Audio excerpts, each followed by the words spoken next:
আসসালামু আলাইকুম রহমতুল্লাহ। প্রিয় শিক্ষার্থী, আজকে আমরা দ্বাদশ শ্রেণীর উচ্চতর গণিতের অন্তরীকরণের একটা গুরুত্বপূর্ণ সৃজনশীল, যেটা ঢাকা বোর্ড 2019-এ আসছিল। এবং তোমরা এখানে দেখতে পাবা যে বোর্ড প্রশ্নগুলো কত সহজ হয়, কারণ বোর্ডের যে প্রশ্নগুলো দেওয়া হয় সেগুলো খুবই সিম্পল প্রশ্ন হয়, অথবা তুমি বলতে পারো এটা স্ট্যান্ডার্ড প্রশ্ন হয়। খুব ডিফিকাল্ট কোনো প্রশ্ন এখানে দেওয়া হয় না। বাট যে অ্যাডমিশনের যে প্রশ্নগুলো হয় সেগুলো কিন্তু অনেক ক্রিটিক্যাল প্রশ্ন হয়। তো আসো আমরা একটু দেখি যে প্রশ্নটা কত সিম্পল ছিল। যে তোমরা এখানে দেখতে পাচ্ছ দুইটা ফাংশন দেওয়া আছে, এফ এক্স সমান হলো কজ এক্স এবং জি এক্সের একটা ফাংশন, সেটা হলো সাইন এক্স দেওয়া আছে। প্রথম প্রশ্নটা দেওয়া ছিল ফাংশন এ এক্সের অন্তরক সহগ নির্ণয় করো, এটার ডিফারেন্সিয়েশন করলে যেটা হয় সেটা বের করতে হবে। তো দেখো আমি এখানে লিখেছি যে উদ্দীপক হতে পাই এফ এক্সের মান হলো কত দেওয়া আছে, দেখো কজ এক্স। তাহলে আমি যদি এক্সের পরিবর্তে এ এক্স বসাই, অর্থাৎ আমার এখানে এক্সের জায়গায় রিপ্লেস করব কত, এ এক্স, তাহলে কজ এক্সের জায়গায় কত হবে, এ এক্স হবে, তাই না? এখানে যদি আমি পি বসাইতাম, ফাংশন অফ পি, তাহলে হতো কত, কস পি। ফাংশন অফ জেড তাহলে কত হতো, কস জেড। তাহলে যদি আমি এ এক্স বসাই, কেন? কারণ আমাদেরকে দেখো এখানে কিন্তু বলেছে, আমাদেরকে কিন্তু বলেছে কত, ফাংশন এ এক্সের মান বের করো। তার মানে এখানে আমাদের এক্সের জায়গায় কী করতে হবে, এ এক্স বসিয়ে দিতে হবে। এখন এই অংশটাকে আমরা ডিফারেন্সিয়েশন করব। ঠিক আছে, আমি এখানে লিখেছি একের উভয় পক্ষে এক্সের সাপেক্ষে অন্তরীকরণ করে পাই। তাহলে আমাদের যে অংশটা দেওয়া আছে বাম পক্ষে সেটাকে আবার ডিফারেন্সিয়েশন করতে হবে, ডান পক্ষেও কী করতে হবে, ডিফারেন্সিয়েশন করতে হবে। ওকে, দেখো এটাকে একবার ডিফারেন্সিয়েশন করলে আমরা জানি কত, এ প্রাইম, ঠিক আছে, এ এক্স হয়। আর যদি দুইবার ডিফারেন্সিয়েশন করা হতো তাহলে এখানে ডাবল, ঠিক আছে, এখানে এখানে এরকম হইতো, F double dash a x হইতো, ঠিক আছে।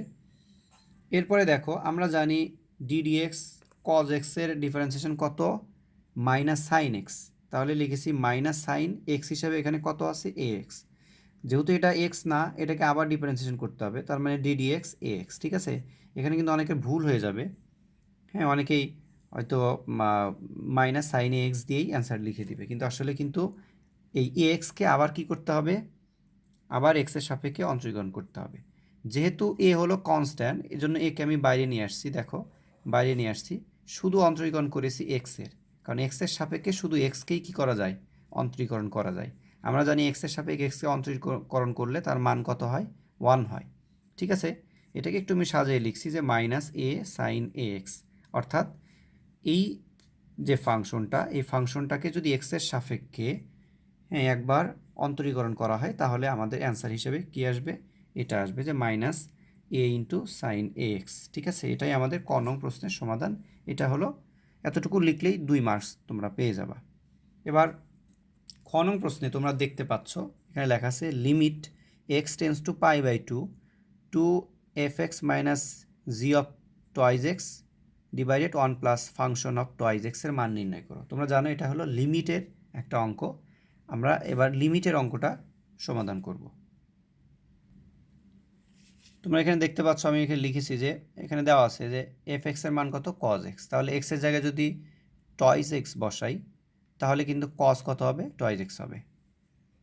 এবার দেখো জি এক্সের মানটা কত দেওয়া আছে, সাইন এক্স। তাহলে এক্সের পরিবর্তে যদি আমি টয়েজ এক্স লিখি তাহলে কত হবে, সাইন টয়েজ এক্স। ওকে, এবার এইটা এইটা কিন্তু আমাদের প্রশ্নের মধ্যে দেওয়া ছিল, limit x tends to pi by two f x minus g of twice x divided 1 plus function of twice x, এটা কিন্তু দেওয়া ছিল, ঠিক আছে।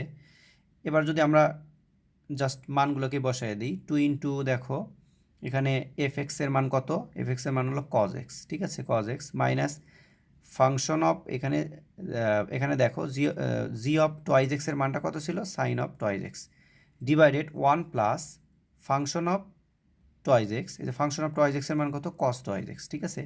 একটু সাবধানে মানগুলোকে বসিয়ে দিতে হবে। এবার দেখো আমরা ত্রিকোণমিতির এই সূত্রগুলা নিশ্চয়ই জানি, যে সাইন টয়েজের সূত্র হলো two sine A cos A, যারা ত্রিকোণমিতি পড়েছো তারা জানো যে সাইন টয়েজের সূত্র হলো 2 সাইন এ কজ এ, আর 1 প্লাস কস 2 এর সূত্র হলো 2 কজ স্কোয়ারে। ঠিক আছে, 1 প্লাস কস 2 কে আমরা লিখতে পারি 2 কজ স্কোয়ারে। এবার দেখো এখানে 2 কজ এক্স যেমন আছে তেমনই আছে দেখো এখানে, আর সাইন 2x এখানে কোণ হিসাবে কি আছে, এক্স আছে, তাহলে আমরা এটাকে লিখতে পারি 2 সাইন এক্স কজ এক্স, কারণ কোণ হিসাবে এখানে কত আছে, এক্স আছে, অর্থাৎ 2 সাইন এ কজ এ।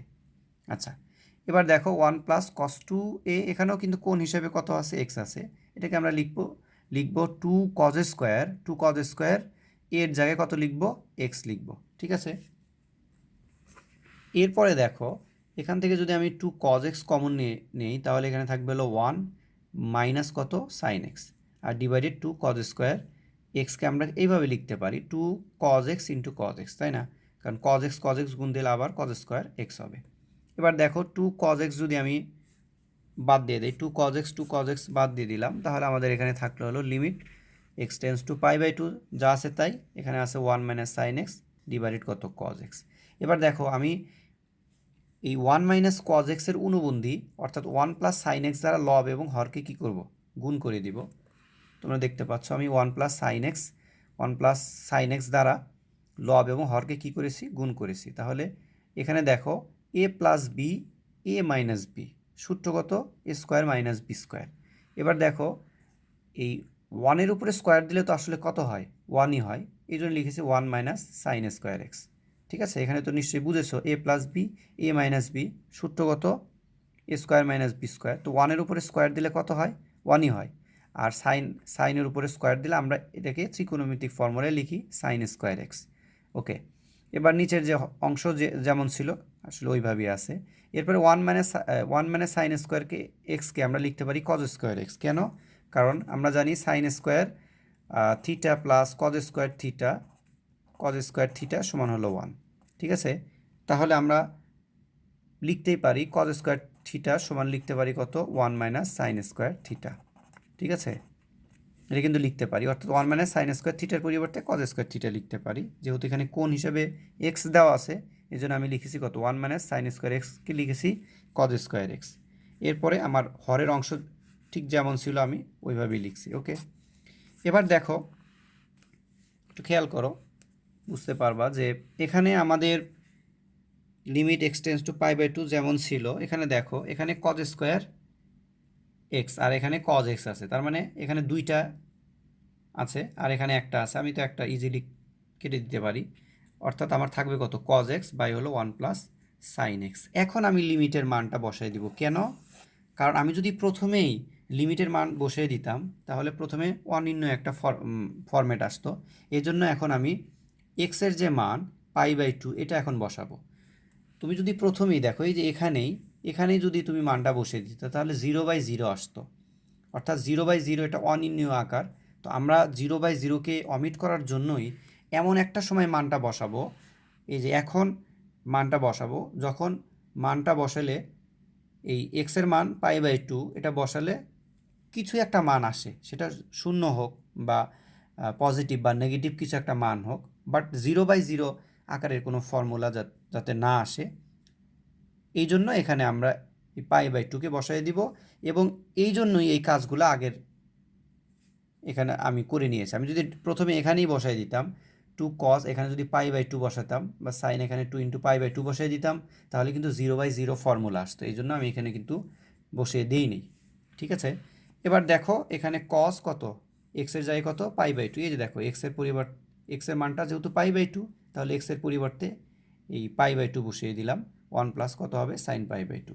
আমরা জানি কস পাই বাই 2 মানে 90 ডিগ্রি, কস 90 ডিগ্রি মান হলো 0, আর সাইন 90 ডিগ্রি মান কত, 1, তাহলে 1 প্লাস 1 কত হবে, 2 হবে, উপরে লবে থাকলে হলো কত, 0। তাহলে যে কোনো জিরোকে যদি যে কোনো সংখ্যা দিয়ে ভাগ করা হয় না কেন তাহলে কি আসবে, 0 আসবে। আমাদের এই খ নং প্রশ্নের অ্যান্সার হলো 0। এখন আমরা গ নং প্রশ্নের সমাধান করব। দেখো এখানে দেওয়া আছে যে ওয়াই সমান, এখানে যে জি হিসাবে যে ফাংশনটা দেওয়া আছে, আর সাইন ইনভার্স এক্স হলে তবে দেখাও যে এটা আমাদেরকে দেখাইতে হবে। তোমরা জানো এই গ নং প্রশ্নটা আসছে হলো পর্যায়ক্রমিক অন্তরীকরণ থেকে, এবং সাধারণত সব পরীক্ষায় এই পর্যায়ক্রমিক অন্তরীকরণ থেকে একটা প্রশ্ন দেওয়া হয়। এই জন্য তোমরা অবশ্যই এই পর্যায়ক্রমিক অন্তরীকরণের এই যে অধ্যায়টা আছে তো সেটা অবশ্যই তোমরা করবা, ঠিক আছে? এখান থেকে সবসময় প্রতি বছরই একটা প্রশ্ন 4 মার্কসের দেওয়া হয়। তো আসো আমরা এই গণপ্রশ্নের সমাধান করি। দেখো এখানে আমাদের উদ্দীপকে দেওয়া ছিল, একটু রাফ করেছি, যে আমাদের জি অফ এক্সের যে মানটা ছিল সাইন এক্স। তাহলে দেখো এক্সের পরিবর্তে যদি আমি এই অংশটাকে বসিয়ে দিই, এক্সের পরিবর্তে যদি আর সাইন ইনভার্স এক্স বসাই তাহলে কত লেখা যায়? সাইন তো আছেই কোণ হিসেবে, কিন্তু আমাদের এই অংশটা বসে যাবে, অর্থাৎ আর সাইন ইনভার্স কত? এক্স, ঠিক আছে? তাহলে এবার একটু খেয়াল করো, দেওয়া ছিল, ঠিক আছে, একটু প্রশ্নটা দেখে নাও। দেখো দেওয়া ছিল কত? ওয়াই সমান জি আর সাইন ইনভার্স এক্স, ঠিক আছে? এটা কিন্তু দেওয়া ছিল, আমাদের এই অংশটাই আমি প্রথমে লিখছি, এই অংশটা। তাহলে দেখো ওয়াই সমান জি, এইখানে আর সাইন ইনভার্স এক্স। এবার খেয়াল করো জি আর সাইন ইনভার্স এক্স, এই দেখো জি অফ কত? আর সাইন ইনভার্স এক্সকে লেখা যায় সাইন আর সাইন ইনভার্স এক্স, ঠিক আছে? এই দেখো আমি লিখতে পারি সাইন আর সাইন ইনভার্স এক্স। এই জন্য আমি এইটুকুর পরিবর্তে লিখেছি কত? সাইন অফ আর ইন্টু সাইন ইনভার্স এক্স, ঠিক আছে? এই যে এখান থেকে লিখেছি, আমি রাফ করে দেখেছি যাতে তোমার বুঝতে সুবিধা হয়। এবার দেখো এখানে দেখো সাইন আছে, ওই পাশে গেলে কি হবে? সাইন ইনভার্স হবে, অর্থাৎ সাইন ইনভার্স ওয়াই হবে। এখানে ছিল কত? আর সাইন ইনভার্স কত? এক্স। এবার আমি লিখিনি, ঠিক আছে? এখানে আমি লিখে দিতে পারতাম যে 1 নং সমীকরণের উভয় পক্ষে এক্সের সাপেক্ষে অন্তরীকরণ করে পাই, আমি লিখিনি। আমরা জানি দেখো ডিডিএক্স সাইন ইনভার্স এক্স, তোমাদের যাদের সূত্রগুলো মুখস্থ আছে অবশ্যই জানো ডিডিএক্স সাইন ইনভার্স এক্স, এটাকে অন্তরীকরণ করলে এটাকে লেখা যায় 1/√1 মাইনাস এক্স স্কোয়ার, ঠিক আছে? তাহলে এখানে যদি এটা থাকে যে ডিডিএক্স, এখানে কোণ হিসেবে আছে সাইন ইনভার্স ওয়াই আছে, তাহলে কিন্তু এটা হবে কত? সাইন ইনভার্স যদি ওয়াই থাকে তাহলে কিন্তু আমরা লিখতে পারি অনুরূপভাবে √1 মাইনাস ওয়াই স্কোয়ার। তখন আবার কি করতে হবে? ওয়াইকে আবার ডিফারেন্সিয়েশন করতে হবে। দেখো তাই সেই কাজটাই করেছি। সাইন ইনভার্স ওয়াইকে যদি ডিফারেন্সিয়েশন করা হয় এক্সের সাপেক্ষে, তাহলে দেখো এখানে কত হবে?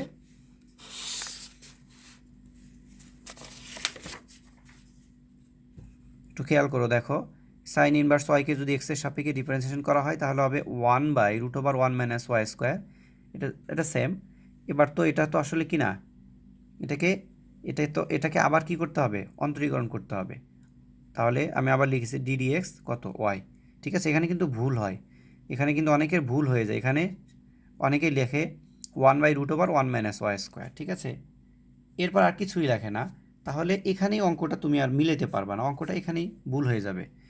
এরপর দেখো ডান পাশে আর ছিল ডিডিএক্স সাইন ইনভার্স এক্স, তাহলে এখানে কত? 1/√1 মাইনাস ওয়াই স্কোয়ার। তুমি মনে রাখবা এক্সের সাপেক্ষে যদি এক্সকে অন্তরীকরণ করা হয় তাহলে আর কিছু লেখার দরকার হয় না, কারণ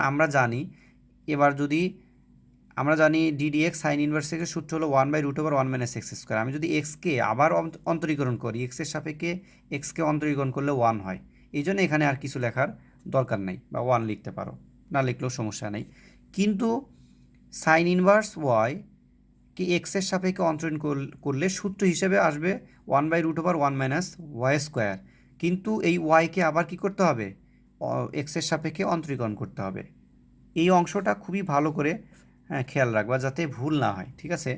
আমরা জানি ওয়াইকে এক্সের সাপেক্ষে একবার অন্তরীকরণ করলে আমরা লিখতে পারি y1, ঠিক আছে? আমরা কিন্তু লিখতে পারি কত? y1, আর এই পাশে যা ছিল তাই আছে, ওকে। এবার দেখো এটাকে আমি লিখতে পারি y1 বাই কত? √1 মাইনাস ওয়াই স্কোয়ার, এটাকে লিখতে পারি r বাই √, কত? 1 মাইনাস এক্স স্কোয়ার। এবার যদি একটু আর গুণ করে দেই তাহলে y1 এর সাথে গুণ হয়, আর এর সাথে এই অংশটা গুণ হয়। এবার যদি আমরা উভয় পক্ষে বর্গ করি তাহলে এইভাবে লিখতে পারি, ঠিক আছে? আরকে আর স্কোয়ার, এটা রুট চলে যাবে, ওকে। এবার দেখো আবার যদি এই অংশটাকে এক্সের সাপেক্ষে আবার অন্তরীকরণ করি, এই যে এখানে এক্সের সাপেক্ষে যদি আমরা আবার অন্তরীকরণ করি তাহলে দেখো এটা যেহেতু দুইটা ফাংশন গুণ আকারে আছে, তাহলে ডিডিএক্স ইউ ইন্টু ভি এর সূত্র পড়বে, ঠিক আছে? আমি এখানে লিখি নাই, তোমরা তো জানো নিশ্চয়ই যে ডিডিএক্স, দেখো d d x d d x u into v এর সূত্রগুলো তো তোমরা জানো। তাহলে কি হয়, প্রথমে ধরো একটা ফাংশন বাইরে আসলো, অন্য একটা ফাংশনকে কি করব, ডিফারেন্সিয়েশন করব, প্লাস যেটাকে ডিফারেন্সিয়েশন করা হলো সেটাকে বাইরে রেখে অন্য একটার কি করতে হয়, ডিফারেন্সিয়েশন করতে হয়। এটা তো তোমরা জানো। তাহলে এখানে দেখো, এখানে যদি আমরা যে কোনোটাকে ইউভি ধরতে পারি, তাহলে একটার আমি ধরো বাইরে রাখলাম, অন্য একটা ডিফারেন্সিয়েশন করলাম, প্লাস যেটা ডিফারেন্সিয়েশন করলাম ওইটা এখন বাইরে রাখবো, অন্যটার কি করব, অন্য একটা ফাংশনে ডিফারেন্সিয়েশন করব, ঠিক আছে? এখানে এখানে দেখো d d x one minus y square differentiation করলে কীরকম হয়, আমরা জানি ওয়ানকে ডিফারেন্সিয়েশন করলে জিরো হবে, কারণ কনস্ট্যান্ট সংখ্যাকে ডিফারেন্সিয়েশন করলে জিরো হয়, মাইনাস ওয়াই স্কোয়ারকে ডিফারেন্সিয়েশন করলে এক্সের সাপেক্ষে কী হবে, টু ওয়াই হবে, ঠিক আছে? টু ওয়াই হবে, আবার ওয়াইকে তো আবার করতে হবে, ঠিক আছে? এখানে কিন্তু ভুল হয়, এখানে অনেকের ভুল হবে। এখানে দেখো মাইনাস টু ওয়াই লিখে আর লিখবে না, কিন্তু আবার তো কী করতে হবে, ওয়াইকে এক্সের সাপেক্ষে ডিফারেন্সিয়েশন করতে হবে, এই জন্য আমি এখানে লিখেছি ডিডিএক্স ওয়াই, ঠিক আছে? আচ্ছা দেখো, এখানে আমাদের প্রথম অংশটাকে যে কনস্ট্যান্ট হিসেবে আমি বাইরে রাখলাম, তাহলে ডিডিএক্স এই অংশটা, প্লাস এখানে দেখো এই অংশটাকে প্রথমে তো আমি অন্তরীকরণ করলাম, এটাকে বাইরে রাখলাম, এই অংশটাকে কি করব, এক্সের সাপেক্ষে অন্তরীকরণ করব। এবার দেখো এখানেও সেম কাজ, এখানে কনস্ট্যান্ট ওয়ানকে যদি ডিফারেন্সিয়েশন করা হয় জিরো হবে, আর টয়েস এক্সকে ডিফারেন্সিয়েশন এক্স স্কোয়ারকে ডিফারেন্সিয়েশন করলে আমরা ddx x to the power N এর যে সূত্রটা জানি, তাই না? তোমরা তো নিশ্চয়ই এই সূত্রগুলো জানো যে ডিডিএক্স এক্স স্কোয়ার, তাহলে কত হবে, two into x to the power two minus one, তাই না? যেটাকে আমরা লিখতে পারি টু এক্স, ওকে? এরপরে দেখো ওয়ান মাইনাস এক্স স্কোয়ার এখানে থাকলো, এখানেও সেম, আমাদের প্রথমে ডিডিএক্স ওয়াই ওয়ান স্কোয়ার, তার মানে পাওয়ার হিসেবে টুটা সামনে আসবে, তার মানে two y one two minus one, তাই না? এরপরে কী করতে হবে, ওয়াই ওয়ানকে আবার কী করতে হবে, ডিফারেন্সিয়েশন করতে হবে। এখানে কিন্তু এই লাইনগুলো ভুল হয়, ঠিক আছে? ওয়াই ওয়ানকে আবার ডিফারেন্সিয়েশন করতে হবে। এবার দেখো আমরা যদি নর্মালি গুণ করে দেই, তাহলে minus twice x one whole square, plus এখানে দেখো one minus x square two y one, এটাকে দেখো ওয়াই ওয়ানকে ডিফারেন্সিয়েশন করলে কত হয় এক্সের সাপেক্ষে, ওয়াই ওয়ানকে ডিফারেন্সিয়েশন করলে ওয়াই টু হয়, ঠিক আছে? এখানে দেখো আমি যা লিখেছি এখানে তোমরা দেখতে পাচ্ছ। এবার দেখো আমি উভয় অংশ থেকে এখানে একটা লাইন আমি স্কিপ করেছি, ঠিক আছে? দেখো এই যে এই লাইনটায় একটা লাইন আমি লিখি নাই, আমার এখানে আসলে জায়গাও ছিল না। তো দেখো আমি টু ওয়াই ওয়ান দ্বারা, একটু খেয়াল করো, দেখো টু টু কত, টু ওয়াই ওয়ান দ্বারা যদি সব অংশ থেকে ভাগ করে দেই টু ওয়াই ওয়ান দ্বারা, তাহলে এখান থেকে আমি টু ওয়াই ওয়ান কমন নিলে এখানে থাকে কত, মাইনাস এক্স ওয়াই ওয়ান থাকে, এখান থেকে টু ওয়াই ওয়ান চলে যাবে, আর এখান থেকেও টু ওয়াই ওয়ান চলে যাবে, ঠিক আছে? আর এই অংশটাকে আমি এদিকে নিয়ে আসছি, টু ওয়াই ওয়ান চলে যাবে, এখানে থাকবে কত, আর স্কোয়ার ওয়াই, এখানে মাইনাস ছিল, এটা এ পাশে আসলে প্লাস হয়ে যাবে, আর এখান থেকে টু ওয়াই ওয়ান কমন নিলে থাকে y two one minus x square, এটাকে আমি আগেই লিখছি। আর এখান থেকে যদি আমি টু ওয়াই ওয়ান কমন নিই তাহলে থাকবে মাইনাস এক্স ওয়াই ওয়ান, এ দেখো মাইনাস এক্স ওয়াই ওয়ান, ঠিক আছে? একটু সাজিয়ে লিখছি, একটা লাইন গ্যাপ করে দিয়েছি, এটা হলো আমাদের প্রমাণে দেখাতে বলা হয়েছিল। তো আশা করি তোমরা বুঝতে পেরেছো। তোমরা পরীক্ষার হলে অঙ্কগুলোকে শর্ট করে করার চেষ্টা করবা যাতে একটু সময় সেভ হয়। তো আশা করি ভিডিওটা তোমাদের ভালো লেগেছে। এই রিলেটেড অন্য প্রবলেমগুলা বিভিন্ন বোর্ডের ক্রিয়েটিভ প্রশ্নগুলো ইনশাল্লাহ আমি ধারাবাহিকভাবে সমাধান করে দিব, যাতে তোমরা পরীক্ষায় আসলে এই টাইপের প্রশ্নগুলো সমাধান করতে পারো। আজকে তাহলে এই পর্যন্তই, সবাই ভালো থাকো, আল্লাহ হাফেজ।